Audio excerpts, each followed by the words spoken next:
Decreasing Sugar Intake, a digital storyboard by me, Ashley Guevara.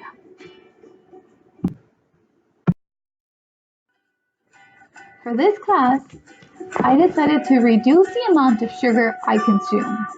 That was my overall goal. I decided to go on and make some additional smaller goals to help me keep track of myself, keep motivated, and essentially meet my overall goal. Some of the things I decided to do was to limit the amount of money I spend on sweets during the week. In other words, when I went grocery shopping, I could not spend any money on cookies or cake or cokes. I also decided I could only have one can of Coke during the week. I was having about 3 or 4 an average during the week. So I decided that if I gave myself a limit of only one, this could help me reach my goal. Another thing that I struggle with is snacking late at night. I tend to go to bed really late and I tend to get hungry. What happens is that I snack, but it's not usually on big meals or full meals. It's usually on cookies or just sweets that I have around the house.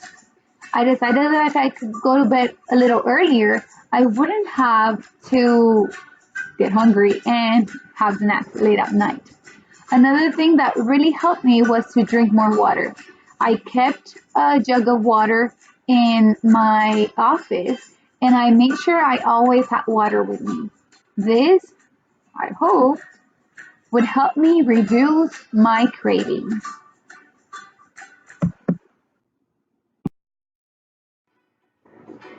Here are some of the factors why I chose to focus on reducing sugar intake.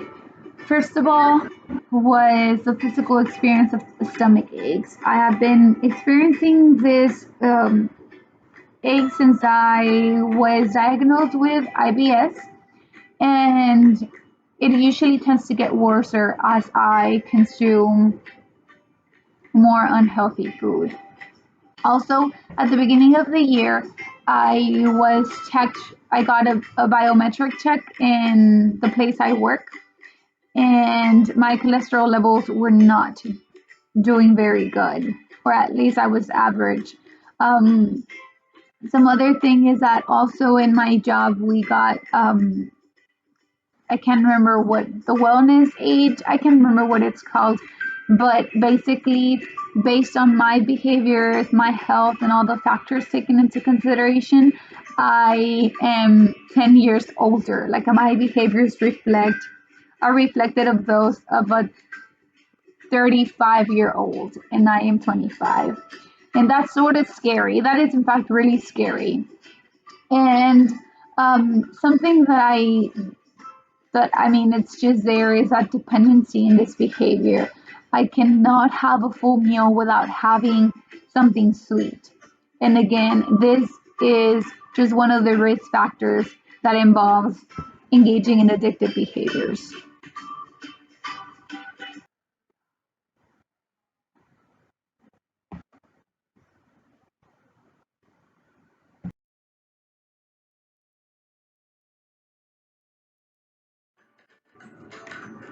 Let me share you that this behavior has been going on for years. And I think I have a pretty good idea of why that is. The biopsychosocial spiritual model encourages you to look at several life domains, the aspects that make up who you are. This right here is my mommy. And as you can tell, she also loves sweets.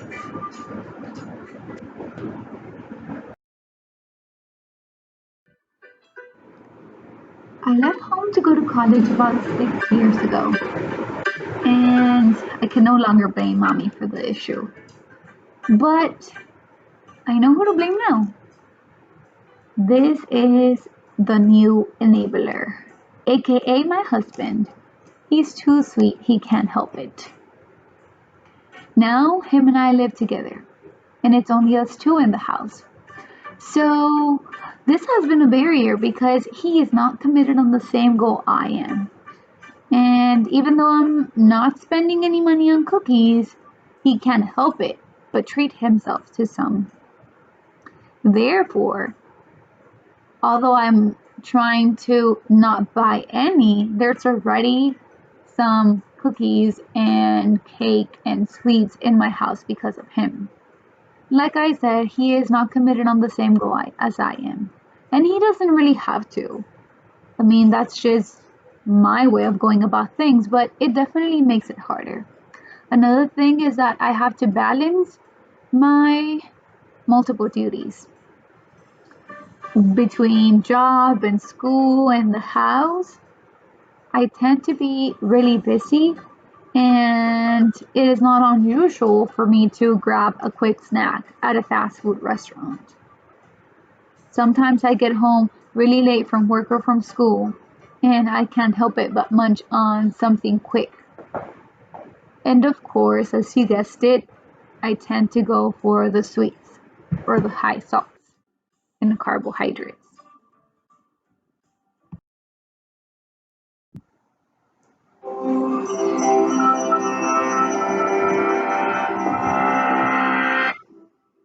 Picture warm, gooey cookies, crunchy candies, velvety cakes, waffle cones piled high with ice cream. Is your mouth watering? Are you craving dessert? Why? What happens in the brain that makes sugary foods so hard to resist? Sugar is a general term used to describe a class of molecules called carbohydrates, and it's found in a wide variety of food and drink. Just check the labels on sweet products you buy. Glucose, fructose, sucrose, maltose, lactose, dextrose, and starch are all forms of sugar. Really, really, why? Like I said, it is everywhere. But through the readings, the blogs, and my experiences attending the NA meetings, I have come to understand that sugar behaves very, very like a drug, like any other drug. So, yes, sugar and any other form of carbohydrates act in a very similar way. How? Whenever I take a bite of those red velvety cakes, those that sweetness in my mouth activates some receptors that send information to my brain. The cerebral cortex receives that information, and what happens is that some parts in the brain, in other words, a reward system, is activated. This reward system is the same that gets activated with other drugs such as marijuana, alcohol, and cocaine. And that's not it. This reward system alerts your body and it makes it feel good. So, having the first sip of Coca Cola or a bite of a double chocolate cake activates that reward system and tells you, do it. You can have more. It's going to be fine. But most importantly, it feels good. And this is a complicated network that has been in the eye of researchers for both mental health and the addictions field. Why?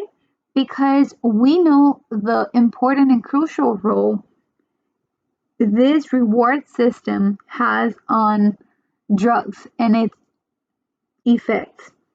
So, this reward system, we know it gets overactivated by the release of dopamine and other neurotransmitters. So, this is what is really, really making it hard for me. I mean, yes, we have to take into consideration that my mommy is a sugary junkie just like me. Yes, I have to admit it that my husband sometimes make it hard on me. But again, those are all decisions I make. And I like this model. It makes sense. Why is it so hard? It's just more easily said than done. But this is why. There is a whole complicated network that is being overactivated by my consumption and my overconsumption in sweets. But I get it now. Although there's a much more to this complicated network, I just wanted to focus on how these reward regions play an important role in the behavior I am focusing on, which is the sugar intake or high sugar intake. I have been doing a lot of reflections lately, not only on my behaviors, but also on other aspects of my life. One of the biggest reflection pieces that I take from this course is the spiritual perspective from the biopsychosocial spiritual model. I feel like this is one of the perspectives I've been lacking more commitment than any other. And I can only remember when I was very engaged in my church and also just with my relationship with God. Aside from reflecting in my behaviors, the Life Recovery Journal, as well as the readings from White and Van Wormer have led me to find that I have a lot of work to do in this perspective, and just I pray that I continue to work on this matter and strengthen that bond with my God.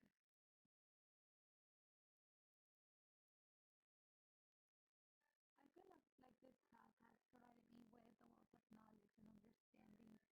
One of the biggest things I've learned is that recovery is a process. It is a process that starts well before your first clean day. It starts by education in the schools. It starts by sharing your successes as well as your barriers with others. I feel like we as a society have been generalizing addictive behaviors and disorders with a really negative connotation. And I know that White was advocating for the accessibility of services and the adaptability of services well before individuals had hit their lowest point. I think this is one of the biggest takeaways because White made it seem pretty clear when he said, why are we screening for cancer, AIDS, HIV, and all these other disorders, yet we are not screening for addictive behaviors, alcohol misuse, and other drug misuse? So I think one of the biggest learnings and takeaways is um, how we have been shaping this disease and what we should be doing, and that is educating our consumers and the society as a whole of the adverse effects of drugs. Another important thing that I took away from this course relates back to this first one, just the education and the educating we've been doing in our society.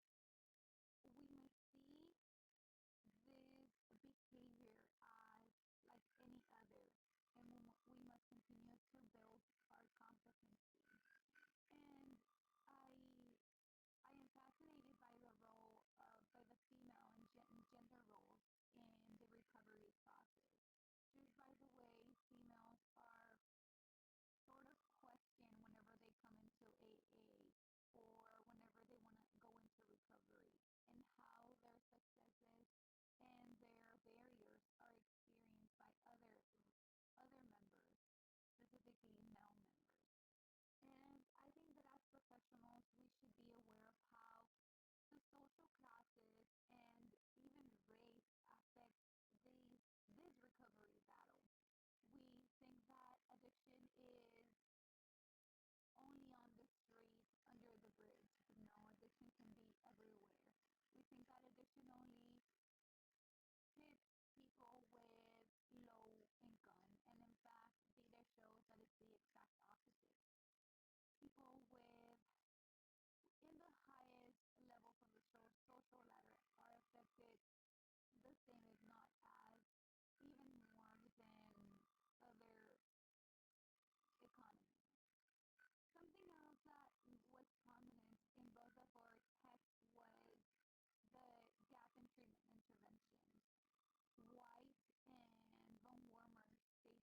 just a lack of data in addiction recovery and the most effective processes. I know that they talk about a strength perspective and the recovery oriented practices, but we must be able to personalize these processes to our individuals. So again, going back to multicultural competency, males, females, um, individuals who are younger, individuals who don't have a job, and just have that adaptability in treatment for all ages, races, and genders, as well as more research in addiction and another treatment intervention gap is that we are not educating consumers as early as we should be doing. And treatment is not starting as early as it should be starting. And one of the biggest pieces I take away from here is what's a very personal experience that I have been undergoing for the last since I started my master's, and that's been that I am usually hit back with things such as "You are too young to help me. You are too young to know." And I think that White and Van Wormer state their own experiences in saying that although they are in recovery, you do not need to be in recovery to be able to help someone else. As you all may know through the blog, I have someone who said that he wouldn't trust me in helping him navigate through the process because I hadn't been an addict or I hadn't been in recovery myself. And I think that it's important to understand that it is not the experience, but rather the self-awareness and your ability to provide unconditional positive regard that will be most beneficial for the client. I usually say, in a joking manner, but also just out of the bottom of my heart, why aren't we questioning males in the delivery room? Why aren't we questioning males in that are gynos or that help us ladies with only we can experience? We aren't questioning those male authorities in the delivery room. But yeah, we question individuals who haven't been in recovery, and we question young individuals. So this is something that I